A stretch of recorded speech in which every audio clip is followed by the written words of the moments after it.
मेरी दोनों बहू का इस घर में स्वागत है। अंदर आ जाओ, तुम दोनों बहुत सुंदर हो, बहुत प्यारी हो। केसरी ऐसा सोचकर अपने मन में सोच रही होती है।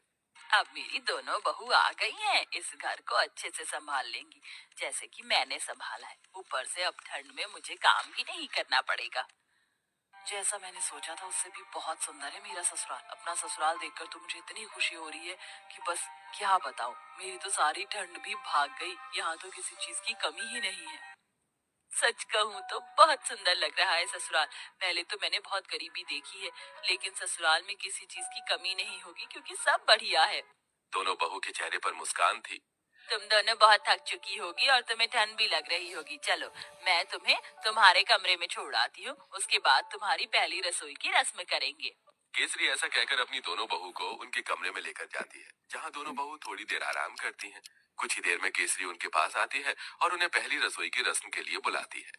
तुम दोनों ने आराम तो कर ही लिया होगा, चलो पहली रसोई की रस्म भी कर लेते हैं।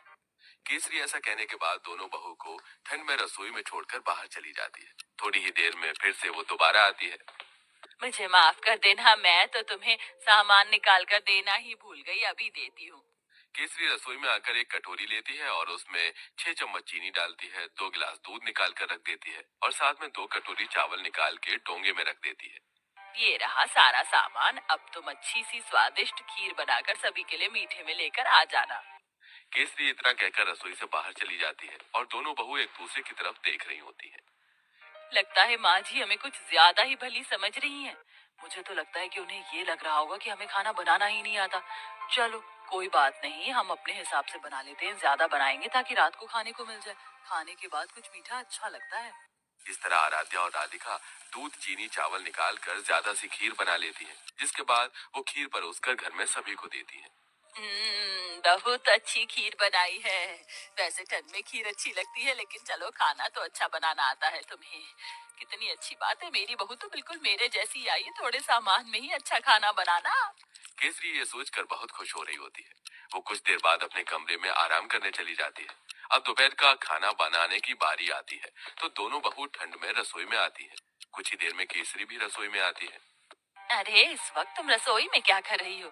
माँ जी, हमने सोचा कि समय पर ही दोपहर का खाना बना देते हैं। अरे दोपहर के खाने की क्या जरूरत है, सीधा शाम को खाना बनाना चाहिए ना। वैसे भी ठंड में इतनी भूख कहाँ लगती है। और इस पतीले में क्या रखा है? केसरी तब पतीले को देखती है तो उसके अंदर खीर होती है। हे भगवान, इतनी सारी खीर! तुम दोनों ने इतनी सारी खीर कैसे बना दी, जबकि मैंने तुम्हें सिर्फ 2 कटोरी चावल दिए थे, 2 गिलास दूध दिया था। अरे माँ जी, हमने ज्यादा इसलिए बना ली थी ताकि हम रात तक आराम से खीर खाते रहें। हे भगवान, तुम्हारा पेट है कि कुआं? आज के बाद ऐसा बिल्कुल नहीं होना चाहिए। जितना मैं सामान दूंगी उतना ही बनेगा। ठंड में इतना खाना कोई नहीं खाता। लेकिन माँ जी, लेकिन वेकिन कुछ नहीं। इस घर को चलाना है या घर की बर्बादी करनी है? आज से ही अपने कान में आटा लगा लो, फिर ये गलती नहीं होनी चाहिए। राम राम राम, इतनी सारी खीर देखकर कहीं आज मुझे हार्ट अटैक ही ना आ जाए। ऐसा बोलते बोलते केसरी अपने कमरे में चली जाती है और दोनों बहू ठंड में कांपते हुए एक दूसरे को देखती रह जाती हैं। फिर आती है रात को खाना बनाने की बारी। तो रात को जब खाना बनाने दोनों बहू ठंड से कांपते हुए रसोई में जाती हैं, उनसे पहले वहां केसरी मौजूद होती है। उसने पहले ही सब कुछ गिनती करके निकाला होता है। देखो बहू, ये एक बैंगन है, 4 आलू हैं, साथ में मैंने आटा निकाल कर रख दिया है। इस आटे में से केवल 10 रोटी बननी चाहिए। 2 मेरी, 4 तुम दोनों की और 4 दोनों मेरे बेटों की। ऐसा कहकर केसरी रसोई में चली जाती है। इस तरह दोनों ही बहू कंजूस सास से बहुत ज्यादा परेशान हो जाती हैं। रोटी बनाते बनाते आखिरी में 10 रोटी के बाद एक लोई रह जाती है। दोनों बहू वो भी बना देती हैं। तो इस बात पर भी केसरी उन्हें खूब सारी बातें सुना रही होती है।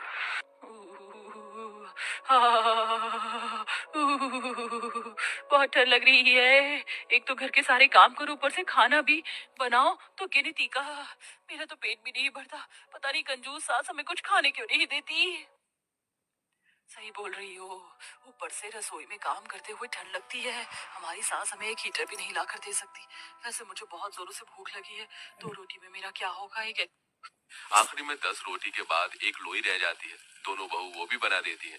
तो इस बात पर भी केसरी उन्हें खूब सारी बातें सुना रही होती है।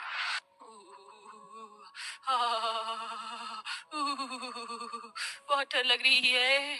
एक तो घर के सारे काम करो, ऊपर से खाना भी बनाओ, तो गिनती का। मेरा तो पेट भी नहीं भरता। पता नहीं कंजूस सास हमें कुछ खाने क्यों नहीं देती।